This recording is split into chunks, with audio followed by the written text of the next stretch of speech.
안녕하십니까. 코로나19 통합뉴스룸 5시 뉴스입니다. 잠시 후 방역당국의 특별방역점검회의 브리핑이 예정이 되어 있습니다. 발표가 시작되는 대로 현장을 연결해서 직접 들어보도록 하겠습니다. 발표에 앞서서 신민의 의학 전문기자와 함께 오늘 발표 내용을 미리 살펴보겠습니다. 네, 오늘 오후에 특별방역점검회의가 있었죠? 어떤 내용들이 논의가 됐습니까? 네, 오늘 청와대 여민관에서 오후 2시에 문재인 대통령 주재로 수도권 지역의 특별방역점검회의가 있었습니다. 이 회의에는 김부겸 국무총리, 그리고 행정안전부 장관, 그리고 보건복지부 장관, 국무조정실장, 그리고 질병관리청장을 비롯해서 이 서울, 인천, 경기, 수도권 세 곳의 이 광역단체장들과 함께요. 또 청와대 관계자들이 참석을 했습니다. 이 회의에서는 현재 수도권 코로나19에 대한 상황 분석과 또 수도권 지역의 특별 방역 대책 이행 상황, 그리고 의료 대응 계획과요. 또 수도권 자체적인 방역 상황에 대한 평가가 있었습니다. 이 회의에서 이제 문재인 대통령은 이제 오늘부터 봉쇄 없이 할 수 있는 가장 고강도 조치인 수도권 지역의 4단계 거리두기가 시행이 된다면서 일상의 불편과 또 경제적인 피해를 감수해야 하는 일이지만 더 큰 피해와 손실을 막기 위해서 짧고 굵게 실천해 줄 것을 강조했습니다. 크게 진단검사 확대, 그리고 역학조사 확대, 또 격리치료로 이어지는 이 3박자가 잘 조화를 이루어야지 이제 성공적으로 끝날 수 있다고 강조했는데요. 이 확진자 급증에 따른 의료 대응 체계 강화도 필요하다면서 이 생활치료센터의 조속한 확보도 강조를 했습니다. 강화된 이 방역 조치의 실행력을 높이는 데에는 지자체의 협력이 필수적이라고 밝혔습니다. 네, 발표가 시작됐습니다. 현장 연결해서 직접 들어보겠습니다. 안녕하십니까. 질병관리청장입니다. 수도권 코로나19 상황 분석 및 전망에 대해서 설명드리도록 하겠습니다.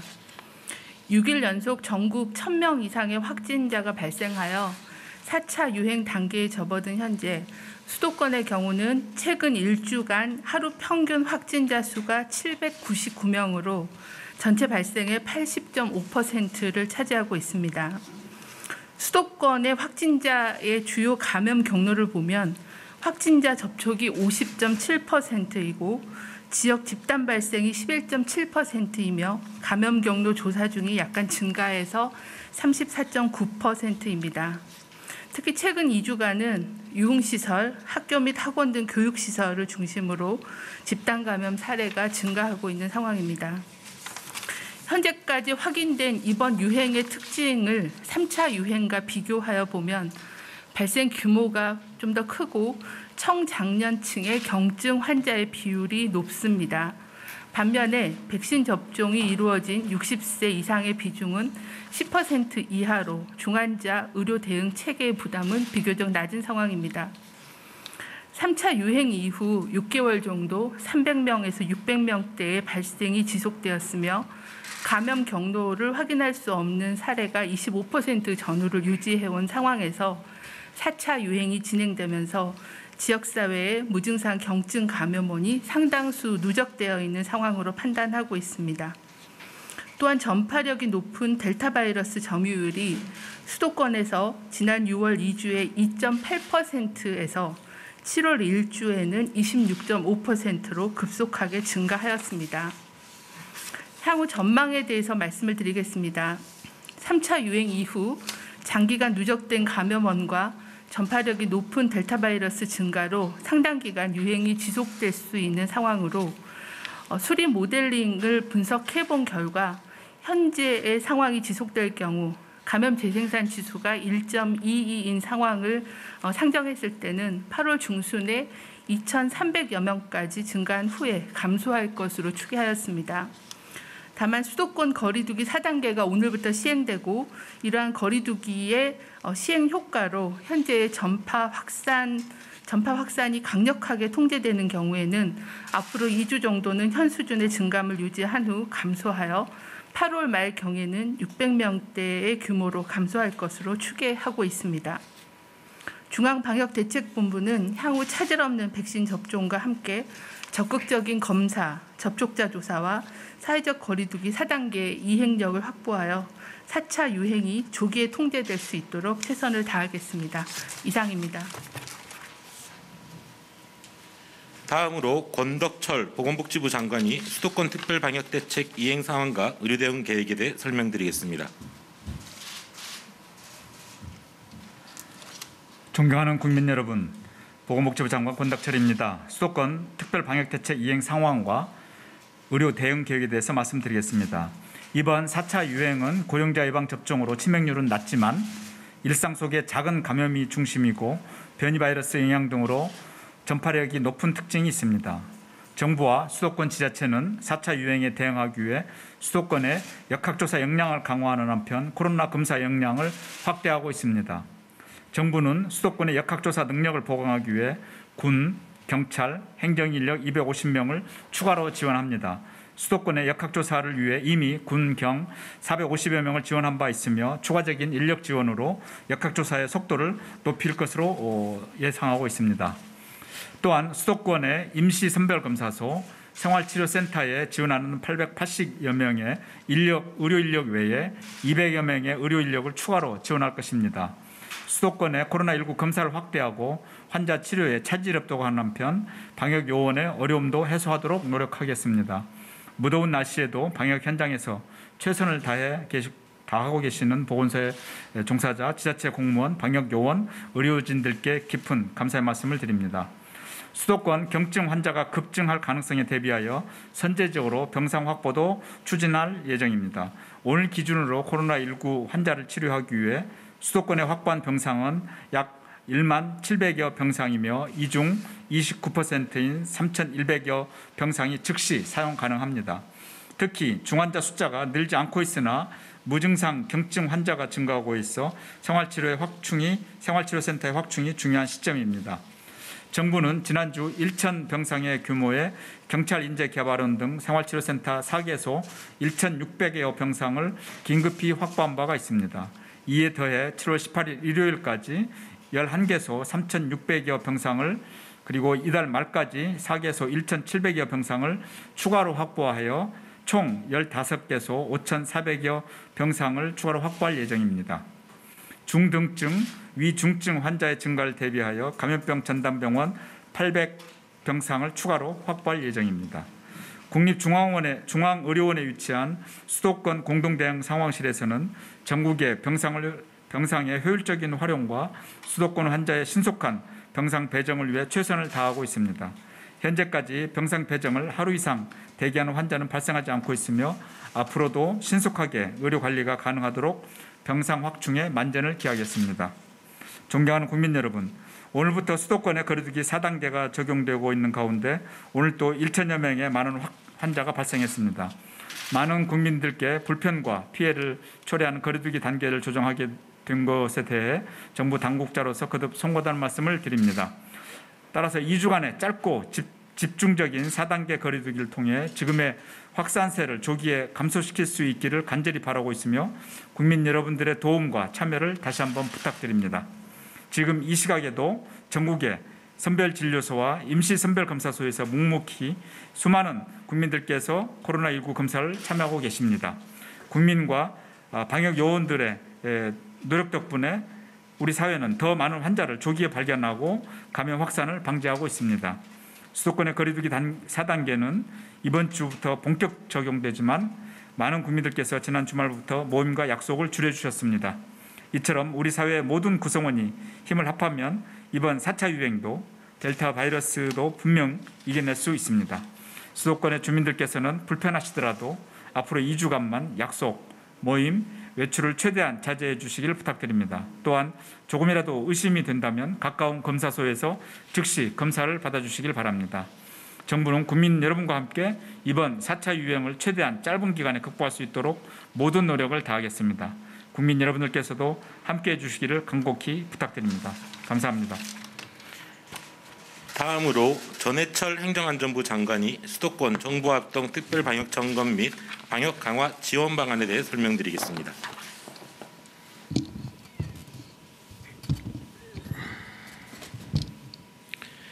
예, 행정안전부 장관입니다. 수도권 정부합동 특별 방역 점검 및 방역 강화 지원 방안에 대해서 말씀드리겠습니다. 최근 수도권을 중심으로 확진자가 급증하는 등 방역 상황이 심히 악화되고 있습니다.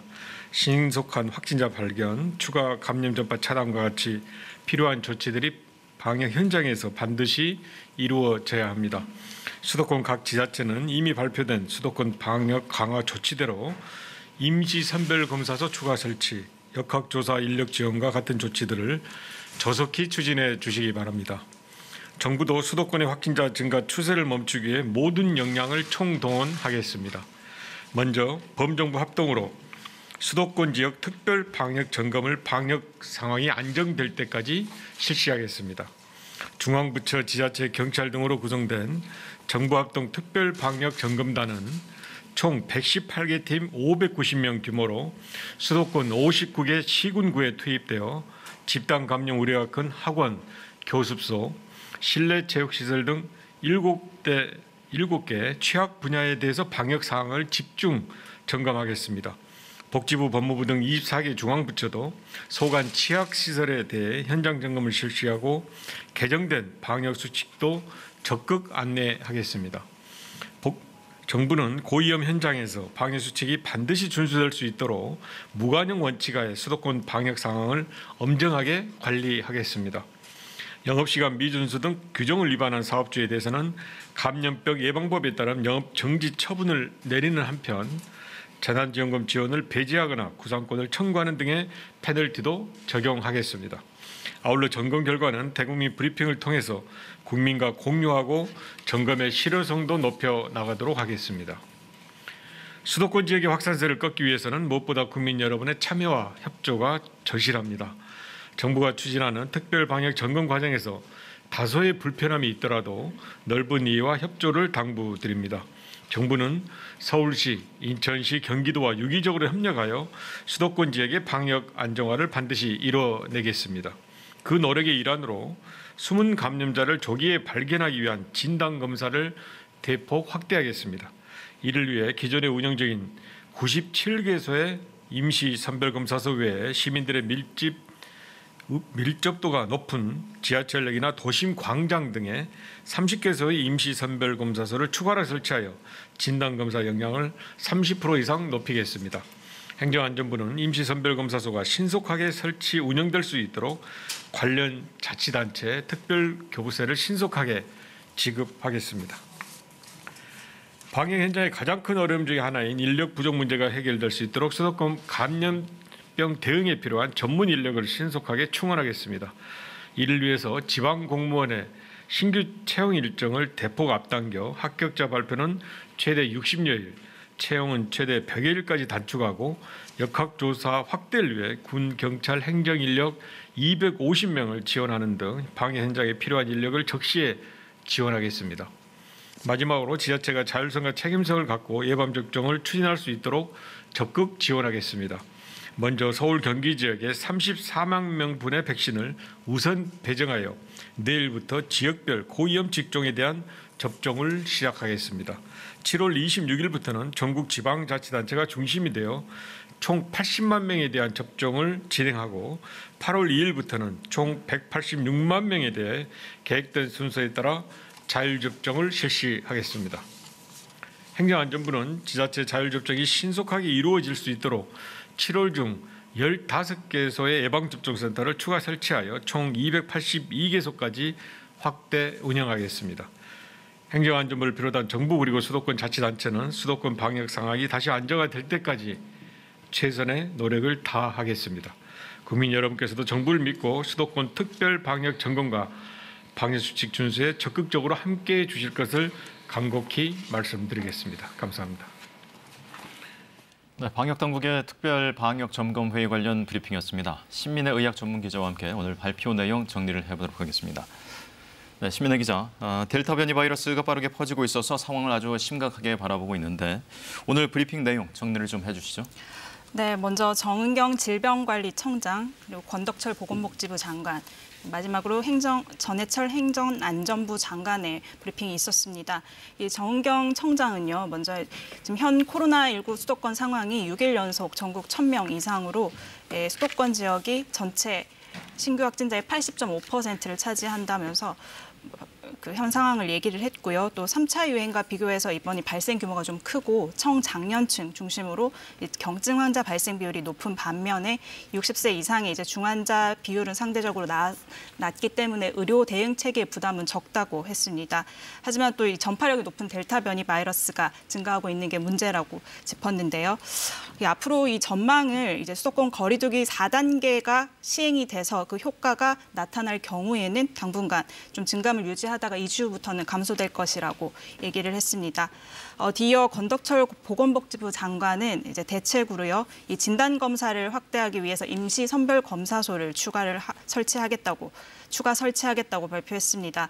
또 수도권 지역의 역학조사 역량을 강화하고 또 현재 국립중앙의료원에 배치돼 있는 수도권 공동대응 상황실을 통해서 이 경증 환자들의 생활치료센터, 또 중등증과 위중증 환자들을 위한 감염병 전담병원, 그리고 중증 환자들을 위한 중환자 치료 병상을 적기에 공급하겠다고 발표했습니다. 네. 마지막으로 이 전해철 행정안전부 장관은 이 수도권 지역의 정부 합동 특별 방역 점검을 추진하기 위해서 이 정부 합동 특별 방역 점검단을 구성을 해서요. 이 5개 중앙부처, 지자체 그리고 경찰이 함께 참여해서 강력하게 점검을 실시하겠다고 밝혔습니다. 네, 주로 한 집단 감염이 발생한 7대 취약 분야에 대해서 집중 점검이 전수 검사를 통해 이뤄질 것 같습니다. 네네. 오늘 여기까지 듣도록 하겠습니다. 오늘 고맙습니다. 코로나19 신규 확진자 수가 엿새째 1000명대를 기록했습니다. 수도권에는 사회적 거리두기 4단계가 시행되면서 저녁 6시 이후 사적 모임은 2명까지만 허용됩니다. 한편 오늘부터 진행한 50대 후반의 모더나 접종 예약은 백신 물량이 소진되면서 중단됐습니다. 이지윤 기자입니다. 서울과 경기, 인천에서 오늘부터 25일까지 2주 동안 가장 강력한 거리두기 4단계가 시행됐습니다. 사적 모임은 저녁 6시 전에는 4명까지, 저녁 6시 이후에는 2명까지만 허용됩니다. 돌잔치나 제사 등 직계가족 모임도 예외를 허용하지 않습니다. 다만 함께 사는 가족이 저녁에 외식을 하거나 활동하는 것은 가능하며 이때는 서류로 동거 여부를 증명해야 합니다. 수도권 유흥시설은 모두 문을 닫아야 하고 식당과 카페 등 다중이용시설은 밤 10시까지만 운영됩니다. 방역당국은 2인 모임이 늘어나면 이러한 조치는 의미가 없다며 불필요한 외출과 모임을 줄여달라고 당부했습니다. 서울의 경우 오늘부터 밤 10시 이후부터 지하철과 버스 등 대중교통 운행이 감축됩니다. 한편 오늘 0시 기준 코로나19 신규 확진자는 1,100명으로 엿새 연속 1000명대를 기록했습니다. 수도권 중심의 연쇄 감염이 계속되면서 내일부터 서울과 경기 지역에서는 지자체 단위의 자율 접종이 진행됩니다. 여러 사람과 만나는 직군인 학원 종사자, 운수업 종사자, 택배기사, 환경미화원 등이 우선적으로 화이자 백신을 맞을 예정입니다. 어린이집, 유치원, 초등 1, 2학년 교직원과 돌봄 인력 등 38만 명도 내일부터 화이자 백신을 맞습니다. 입영 예정자 7만 명에 대한 화이자 백신 접종도 오늘부터 8월 말까지 실시됩니다. 한편 50대 후반 국민 350만여 명에 대한 모더나 백신 접종 예약이 오늘부터 진행됐지만 백신 도입 물량이 다 소진돼 예약이 반나절 만에 중단됐습니다. KBS 뉴스 이지윤입니다. 2학기 전면 등교를 위해 여름방학 기간 교직원 접종이 진행되는데요. 60대 교직원을 두고 고령자 우선 접종 대상인지 교직원 접종 대상인지 혼선이 빚어졌습니다. 이 과정에서 백신을 아예 못 맞는 사람들이 생기면서 교육부가 뒤늦게 추가 접종 일정을 마련하겠다고 밝혔습니다. 이승재 기자입니다. 62살 고등학교 교사 A씨는 지난 5월 고령자 우선 대상 자격으로 아스트라제네카 백신 접종을 예약했습니다. 그런데 2주 뒤 교직원들은 방학 동안 화이자 백신을 맞게 된다는 안내를 받았습니다. 어느 계획에 따라야 하는지 방역당국에 문의했습니다. 고등학교 선생님들은 맞으신 분들은 교직증명서나 아니면 재직증명서를 가지고서 보건소에 제출하면 맞을 수가 있습니다. A 교사는 이에 따라 기존 예약을 취소하고 교직원 접종을 기다렸습니다. 그런데 지난달에 막상 지침을 받아보니 60대 이상 교직원은 접종 대상에서 빠져 있었습니다. 교육청 시간은 오히려 나누라는 거예요. 왜 그럼 그때 일반 접종할 때 안 맞고 이제 와서 그러십니까? 이런 투로 나누라시는 거예요. 연령에 따라 상반기 아스트라제네카 접종을 받았어야 했고 이번 교직원 접종 대상은 아니라는 겁니다. 61살 중학교 교사 B씨도 같은 상황에 놓였습니다. 교직원 접종 계획에 따라 기존 고령자 접종 예약을 취소했다가 어느 백신도 못 맞게 됐습니다. 담당 장학센터도 항의 전화도 하고 했는데 답변도 못 하고 너무 답답한 마음에. 항의가 이어지자 교육부는 누락된 접종 대상자부터 우선 파악하겠다고 밝혔습니다. 그동안 건강 등의 이유로 접종하지 못했던 교직원들은 추가 조사를 실시하여 접종을 실시할 예정입니다.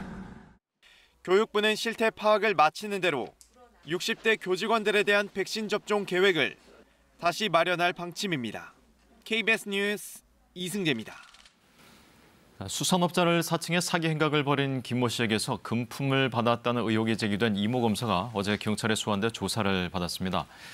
경찰은 포르쉐 무상대여 의혹이 있는 박영수 전 특별검사에게 청탁금지법을 적용할 수 있는지도 검토하고 있습니다. 김소영 기자의 보도입니다. 서울경찰청 강력범죄수사대는 어제 청탁금지법 위반 혐의로 입건된 이모 검사를 불러 조사했습니다. 경찰은 이 검사가 김 씨에게서 고급 시계 등을 받았다고 보고 관련 의혹 전반을 조사했습니다.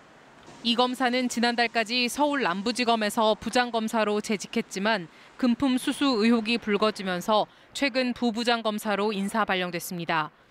경찰은 이와 함께 포르쉐 무상대여 의혹을 받는 박영수 전 특별검사가 청탁금지법에서 규정한 공직자에 해당하는지 국민권익위에 유권 해석을 요청했습니다. 청탁금지법상 공직자는 직무와 관련이 없어도 같은 사람에게서 1회 100만 원, 연간 300만 원이 넘는 금품을 받거나 요구하면 처벌됩니다. 권익위는 이르면 이번 주 안에 결론을 낸 뒤 경찰에 의견을 전달할 예정입니다. 경찰은 가짜 수산업자 김모 씨에게서 금품을 받았다는 의혹이 있는 일간지 기자와 종합편성 채널 기자 등 2명도 청탁금지법 위반 혐의로 추가 입건했습니다. 김 씨는 오징어 판매 사업을 명목으로 피해자들에게서 116억 원을 받아 가로챈 혐의로 지난 4월 구속 기소돼 재판을 받고 있습니다. 경찰은 관련 사건을 수사하다 김 씨가 부장검사와 경찰서장, 언론인들에게 금품을 제공한 정황을 포착해 수사를 진행하고 있습니다. KBS 뉴스 김소영입니다. 내년 3월 대통령 선거를 앞두고 오늘부터 예비 후보 등록이 시작됐습니다.